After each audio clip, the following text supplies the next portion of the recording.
Hello friends, কেমন আছো তোমরা সবাই? আশা করছি ভালোই আছো। আমি আজকে বানালাম বুন্দিয়া। তো খুব সহজেই বানিয়ে নিলাম, আর ঘরে থাকা উপকরণ দিয়ে হয়ে যায়। এখানে আমি নিয়েছি প্রায় একটা ছাঁকনি, আর দেখো একটা বাটি নিয়েছি। আর আমি এখানে 2 বাটি পরিমাণে বেসন নিয়েছি। বেসনটা ছাঁকনির সাহায্যে ভালো করে আমি চেলে নিচ্ছি। প্রায় আমার বেসনগুলো চালা আমি হয়ে চেলে গেছে। নিয়েছি। আর যেহেতু ফ্যান চলছে, দেখো হাওয়ায় একদম চারদিকে ছড়িয়ে গেছে। আর 1 গ্লাস পরিমাণে জল নিয়েছি। তো এইটুকু জলে হবে না, যেহেতু বেসনের পরিমাণটা অনেকটাই বেশি, তো আমি আরও 1 গ্লাস জল নিয়েছিলাম। জল দিয়ে বেসনের ব্যাটারটা আমি তৈরি করে নিচ্ছি। ব্যাটারটা এরকম হবে, না মোটা না পাতলা। দেখো এরকম টাইপের আমি বানিয়ে নিয়েছি। হাতাটা নিচু করার পর ফোঁটা ফোঁটা ড্রপ করবে, ঠিক ওই পর্যায়ে আমি এটাকে রেডি করে নেবো। এদিকে বেসনটা আমি ঢাকা দিয়ে রেখে দিলাম। ততক্ষণে আমি তৈরি করে নিচ্ছি চিনি শিরা। তো চিনি শিরা বানানোর জন্য আমি 2 বাটি পরিমাণে চিনি নিয়েছি। ওই বাটিরই আমি 1.5 বাটি পরিমাণে জল দিয়েছি, আর একটা দিয়ে দিলাম এলাচ। এলাচ দেওয়াতে ফ্লেভারটা খুব সুন্দর হবে, খেতেও ভালো লাগবে।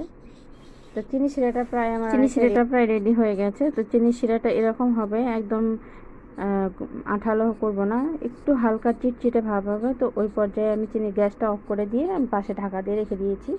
আর এখানে যে বেসনের ব্যাটারটা তৈরি করে রেখেছিলাম, এর মধ্যে আমি দিয়ে দিলাম 2 চিমটে পরিমাণে খাওয়া সোডা। খাওয়া সোডা দিয়ে আমি এখন ভালো করে মিশিয়ে নিয়ে এই ব্যাটারটাকে আমি 2 ভাগে ভাগ করে নিচ্ছি, কারণ আমি একটু ফুড কালার দিব।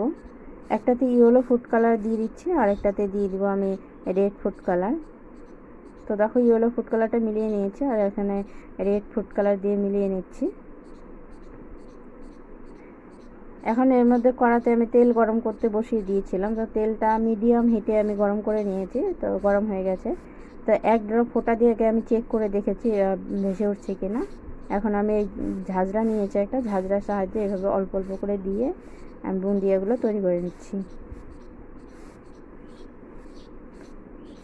দেওয়া মাত্র কি সুন্দর নিচে থেকে উপরে ভেসে উঠছে, দেখো।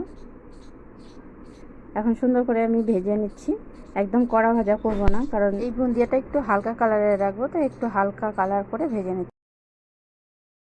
গ্যাসটা মিডিয়াম হিটে রেখে আমি সবগুলোকে ভেজে নিচ্ছি। আর যেগুলো আমি তুলে নিচ্ছি, এগুলো সাথে সাথে আমি চিনি শিরার মধ্যে ডুবিয়ে দেবো। চিনি শিরার মধ্যে ঠিক 5 মিনিট মতো রাখবো, রেখে আবার আমি ওখান থেকে তুলে নেব। আমি এখানে একটা ঝাঁঝরাই ব্যবহার করছি। একটা ঝাঁঝরা দিয়ে প্রথমে বুন্দিয়াগুলো দিয়ে ধুয়ে পরিষ্কার করে আবার ওই ঝাঁঝরাটা দিয়ে বুন্দিয়াগুলো তুলছি, কারণ অন্য ঝাঁঝরা নিয়েছিলাম, অত বিশেষ সুবিধা হচ্ছিল। বুন্দিয়া ভাজতে অবশ্য বেশি সময় লাগে না, অল্প সময়ের মধ্যেই সুন্দর বুন্দিয়াগুলো একদম ফুলে ভেসে উঠে যায়। আর এখানে রেড কালারগুলো আমি ভেজে নিচ্ছি। একইভাবে সবগুলো তৈরি করে নিয়েছি। চিনি শিরা থেকে তুলে আমি একটা থালাতে তুলে নিয়েছি, আর দেখো কত সুন্দর হয়েছে।